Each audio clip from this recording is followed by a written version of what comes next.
Gabriela, thank you so much for joining me today. Thanks for inviting me. Yeah, in fact, it's nice to meet a fellow introvert. Oh, good to hear that. Yeah, I wanted to. I've obviously, by the way, congrats on this latest edition of Finding the Way. Thank you. And Latest anthology for Immigrant Writers Association. yeah, I wanted to ask you, and I've also read your contribution to the book, but I wanted to ask you, did you always know you were an introvert, or was it a discovery later on?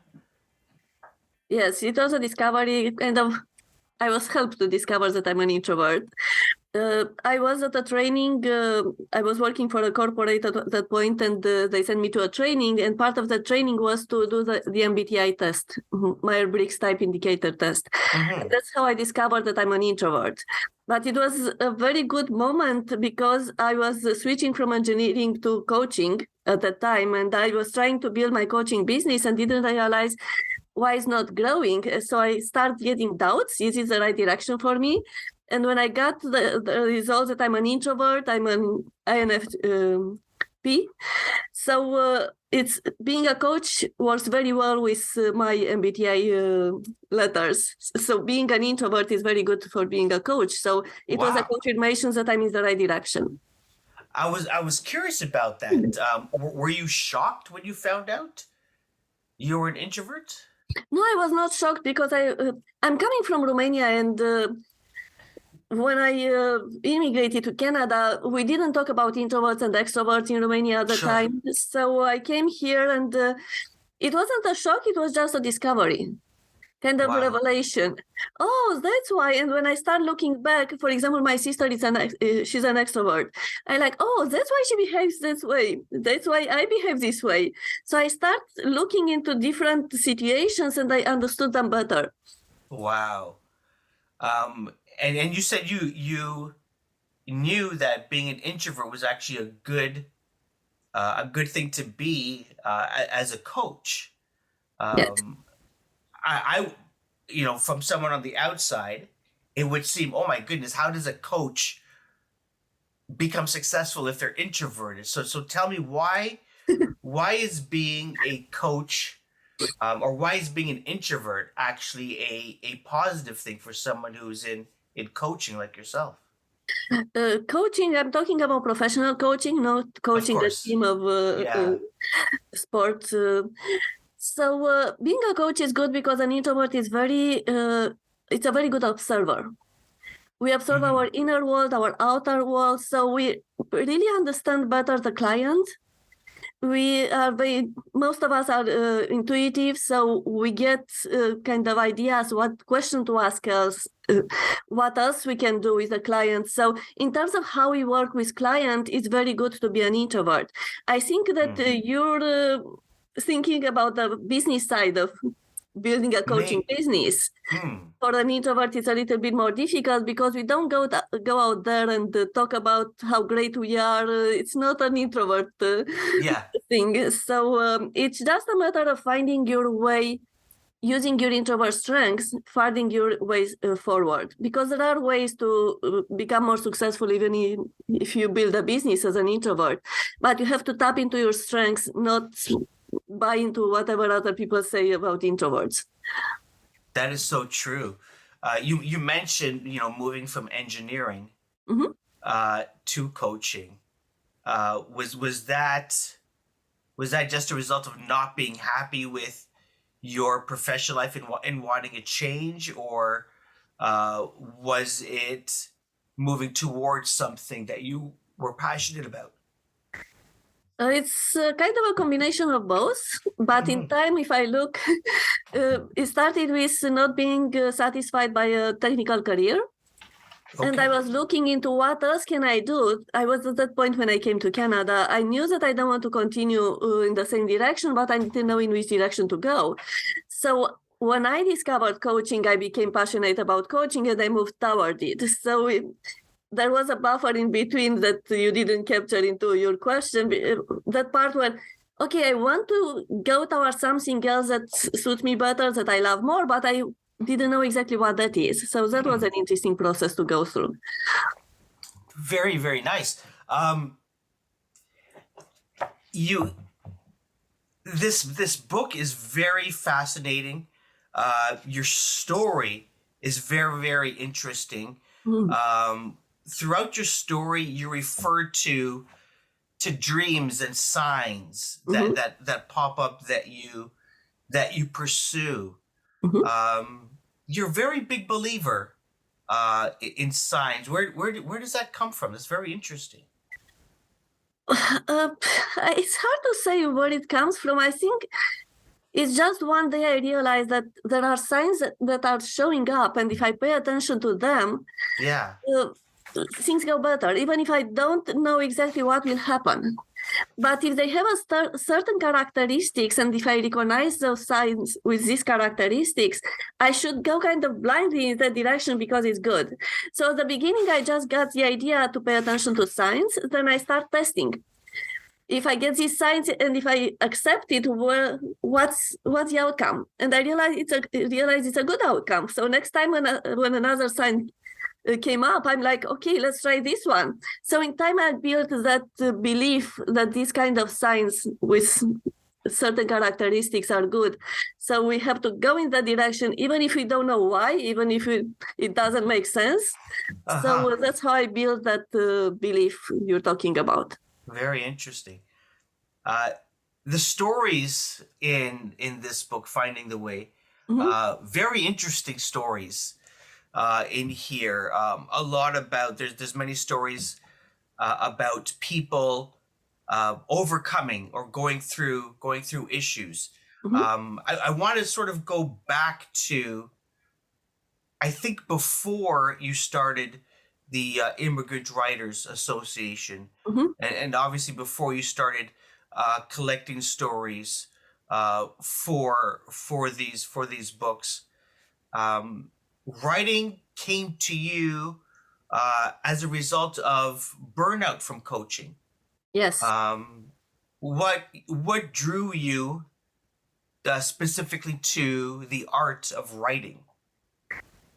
The burnout came out with a lot of health symptoms that I didn't even know that I could have. Like anxiety, panic attacks. I couldn't, my body was so weak, I barely was walking, and dizziness. And also for 4 months, I couldn't talk at all because I was doing one-on-one coaching and workshops every day. So for an introvert, it's too much. I didn't have enough time to recharge. So I got into this kind of, my body rebelled and pushed me through a burnout. And when I couldn't talk for 4 months, I asked myself one day the question, what would I do the rest of my life if I can't talk anymore? And the next thought was right away, start writing a book. And it even gave me the title of the book. And I started writing the book, and believe it or not, at the beginning, I couldn't write more than 5 minutes because I have problems also with my focus, with concentration. So, but sticking with the book because I couldn't do anything anyway. So I arrived to a point when I was writing 7-8 hours a day, and I published my first book. Yeah, which became an Amazon bestseller in 8 countries. And so that got me starting to write. It was kind of one of the signs that you were talking about earlier. A sign that, the sign came with so much energy that I couldn't ignore it. I'm like, let's see where it goes. I never wrote a book before. I didn't consider myself a writer, but if the sign is there and I can't do anything else, so let's see where it goes. And it gave me the time in 10 months, I finished the book and I published it. And I learned a lot in the process about publishing, promoting the book. I use my business background because I have an MBA as well to promote the book like a product. So I build momentum, I launch it, and then I continue to promote it. So this is how I start writing. And then I fell in love with writing, and I published other books. And I started the Immigrant Writers Association. What was the sorry, go ahead, Gabrielle, finish your thought. I just wanted to say that I started the Immigrant Writers Association with the idea that maybe other immigrants want to write as well and they don't know how. So I wanted to share what I've learned in the process. And what were you mentioned when you started writing? You knew the title. What was the name of your book, and what was it about? So I write nonfiction. The title that came to me was exactly this way: the phrase "Write an introvert's guide for job search." Oh, okay. I heard in my head, and that was after a decade of applying coaching to employment counseling and career coaching. So it made sense. I'm an introvert. I already noticed that introverts are different, have complementary strengths than extroverts. And during this time, I kind of work differently with extroverts and introverts. So I discovered strategies that work better with introverts that might not work for extroverts and the other way. So when I got that idea, I'm like, this really makes sense because it's kind of the whole professional path up to now helped me to get the content for this book. Mm-hmm. So this is, and the real title, it's Introverts Leverage Your Strengths for an Effective Job Search. Wonderful. That's how I published the book. And in 2018, you start the Immigrant Writers Association. What has been the feedback from that, and what are some of these storytellers and some of these authors telling you about the platform that you've created and helped them to tell their stories? I had some interesting feedback. I didn't think one of the ones that surprised me the most, people say that they feel a sense of belonging. If you're an immigrant and maybe you wrote before, maybe you want to start writing or anything in between, you were published or not. If you join an association of immigrant writers, you have something in common with them. And also, we as an association, we connect better with other immigrants because we went through the same challenges. So that belonging is one of them. Another one, people don't know if they were not published before, they don't know the stages a manuscript goes through from writing it to publishing. So we take them through this process with the anthologies. That was a reason why we publish an anthology every year, to help them understand all the steps, all the phases the text goes through until it's published, and to learn marketing for books. So there are a lot of things they learn with us. We have webinars, and we record the webinar. They are available. We have two types of memberships. We give them other benefits, like we go with the association. We have a booth at Word on the Street Festival every year. And there we have not only the anthology from our association, but also the books published by individual members. Oh, wonderful. So we give them more exposure. So they can connect with others, they can exchange information and help each other. So there are many things that they can get by joining us. And I'm curious about these individuals. Are they people that want to be authors, like they want that to be the profession, or are they people that are, maybe they're in a field, whether it be a white collar profession or a blue collar profession, and they're looking to develop a new skill, or is it is it a wide range of people? It's a very wide range, from people like me who didn't write before and start writing, to published authors who have several books. We have also traditionally published authors, self-published authors, so anything in between. Some just want to write articles, they're not into writing books. We have journalists who write more in that specific area. So anyone who is an introvert, first or second generation, who is willing to write is more than welcome in our organization. And that's a challenge for us as well. How do we satisfy all those needs? Because it's such a broad range. Wow. And how many of these, you publish this on a yearly basis? Yes. So this particular one that I have, which edition is this one? The fourth edition. Okay. So we have the first one, it was called Building Bridges. So how immigrant can build build bridges between their back home culture, mindset, and Canadian culture, between inner world and outer world. So there are many topics in that Building Bridges anthology. The next one was Grow Together. So, okay, we're coming here, let's grow together, not only immigrants, but all of us in this Canadian environment, because the association is registered at the federal level in Canada. So we accept Canadian immigrants. And the third one was Moving Forward. So it's kind of a progression. And the fourth one, it's Finding the Way. Yeah, wonderful. Gabriela, this book, the stories are fascinating, very insightful. Even for me, you know, our whole family is made up of immigrants, and in fact, I'm sure many Canadians, if not most Canadians, come from an immigrant background. If people want to, I was going to say find the way, but if people want to find a way to get in touch with the Immigrant Writers Association, whether it is to discover stories or new authors, or whether it's to maybe become a member and develop the skill of writing, how does one get in touch with the Immigrant Writers Association? They can find us at immigrantwriters.com.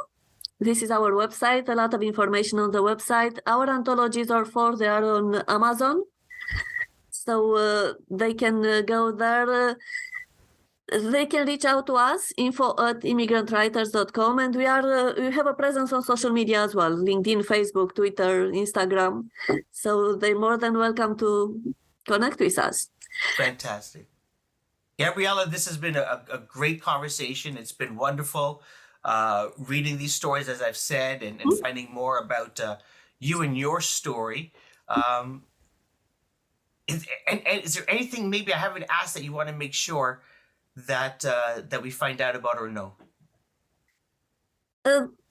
Just to keep in mind that immigrants are human beings, because I was asked at one point that what kind of literature, is there an immigrant literature? What kind of topics they cover? We ask for the anthology to write from an immigrant perspective. But outside the anthology, we encourage them to write in whatever language they want, whatever topic they want, because I consider immigrants are human beings. They can write in whatever genre they want, whatever ideas they want to spread out. So to not just because we are Immigrant Writers Association, don't put us in a box. Because, as you said, we have other Canadians who read our books, our anthologies, and they said the same thing. It's interesting. There are different perspectives, especially you're coming from another culture and you integrate here. So you already have at least two perspectives, if not more, with a multicultural environment in Canada. Yeah. So that kind of multiculturality, if I can say it that way, influences our writing. But the content, it's like for anyone who wants to write. And some of us want to become professionals, writers or authors, others don't. It's just a matter of coming together and supporting each other. That's the association about, to support immigrant writers in their journeys. Gabriela, thank you so much for sharing today. I really appreciate it. My pleasure, Karim. Thank you so much for inviting me.